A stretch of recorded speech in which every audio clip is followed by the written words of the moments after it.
Desde hace mucho tiempo, la mayoría de las decisiones legislativas, es decir, la creación de leyes que tienen repercusión directa en nuestras vidas, como pueden ser leyes que nos protegen como consumidores, leyes medioambientales, sobre agricultura, etcétera, se deciden en Europa. Por este motivo es frecuente que escuchemos o leamos en los medios de comunicación una serie de términos que provienen de la legislación europea y que por falta de conocimiento nos pueden provocar confusión. En primer lugar, debemos hacer autocrítica, ya que es un fallo nuestro como sociedad no hacer una mayor labor pedagógica respecto de las leyes que provienen de Europa. Teniendo en cuenta que, como decíamos, cada vez más provienen de Bruselas, deberíamos, desde los últimos cursos de la enseñanza secundaria obligatoria, familiarizarnos con ellas. Por otra parte, debemos reconocer que junto al problema que ocasiona el mero desconocimiento de esta materia, se unen problemas que proceden de la traducción de ciertos términos o la utilización de diferentes figuras jurídicas dependiendo del país y del acervo cultural de cada país, que hace que se utilicen términos idénticos para ideas o conceptos diferentes. Más adelante entenderéis a qué me refiero. Supongo que muchos de vosotros habréis oído las palabras reglamento, directiva o decisión cuando leéis algo sobre noticias que proceden de Bruselas o cuando veis en los informativos a los corresponsales de los diversos medios destinados en el Parlamento Europeo o la Comisión Europea, por ejemplo.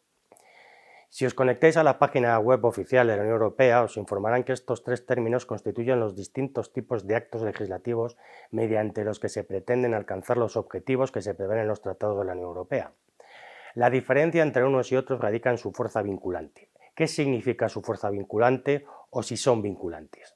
Pues significa que son de obligado cumplimiento para todos los estados que pertenecen a la Unión Europea y, lógicamente, también obligan a los ciudadanos de esta. Del mismo modo, algunos de estos actos legislativos solo se aplican a algunos estados y no a otros. Entre los vinculantes están los reglamentos, directivas y decisiones. Por el contrario, los no vinculantes serían las recomendaciones y los dictámenes.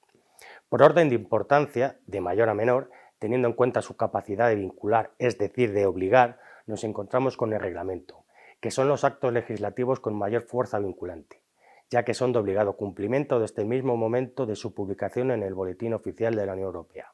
El Diario Oficial de la Unión Europea, además, son de alcance general.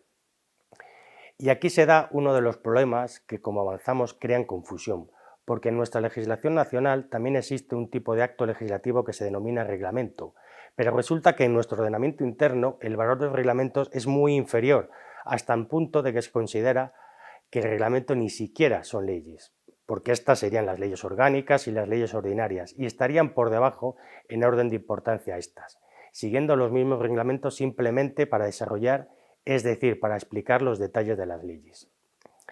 Es decir, que mientras en la legislación europea los reglamentos suponen las leyes más importantes, en el ordenamiento nacional suponen uno de los escalones más bajos, dicho de un modo muy simple. En segundo lugar, por orden de importancia, se encuentran las directivas europeas, de las que seguro que habéis oído hablar. En este caso, en las directivas se fijan objetivos comunes a seguir por los estados, pero la diferencia se halla en que cada estado desarrolla en leyes internas o propias cómo hay de implementarse esos objetivos, con un plazo determinado para ello, lo cual suele ser un asunto polémico, ya que muchos estados son sancionados por no crear leyes propias para aplicar estas directivas en tiempo y forma. A estos actos se les denomina transposición. Si oís, esta ley ha servido para transponer la directiva de la Unión Europea sobre plásticos de un solo uso, por ejemplo, se refiere precisamente a esto. No son de alcance general, es decir, solo obligan a los destinatarios. Por otra parte, hay que tener en cuenta que no son obligatorias en todos sus elementos. Por último, y dentro de los actos legislativos con carácter vinculante, nos encontramos con las decisiones, que para resumir son actos dirigidos de manera específica a uno o varios estados concretos o a una o varias personas, ya sean físicas o jurídicas, y por tanto solo les vincula, es decir, les obliga a ellos y sus ciudadanos. Por ejemplo, el Consejo publicó una decisión por la que autorizaba a Croacia a adoptar el euro el 1 de enero del 2023. Esta decisión solo obligaba a Croacia y a los croatas. Para finalizar, vamos a hacer referencia a otros dos actos sin fuerza vinculante como son las recomendaciones y los dictámenes. Las recomendaciones no tienen consecuencias legales, como su propio nombre indica, sirven para trasladar el punto de vista de las instituciones de la Unión Europea, sugiriendo qué línea de actuación seguir, sin imponerlo obligatoriamente. Es una manera indirecta de armonizar legislaciones, esto es, de intentar que las leyes sobre un tema en los diferentes estados se parezcan cada vez más y que no se produzcan desigualdades entre los ciudadanos de la Unión Europea. En cuanto a los dictámenes, son declaraciones oficiales de las instituciones de la Unión, sin carácter vinculante, ni siquiera a quienes se dirigen, ya que tienen destinatarios muy concretos. Los emiten la Comisión, el Consejo, el Parlamento, el Comité de las Regiones y el Comité Económico y Social Europeo. Por ejemplo, estas dos instituciones emitieron un dictamen sobre la estrategia de la Comisión para las pequeñas y medianas empresas en el marco de Next Generation Unión Europea.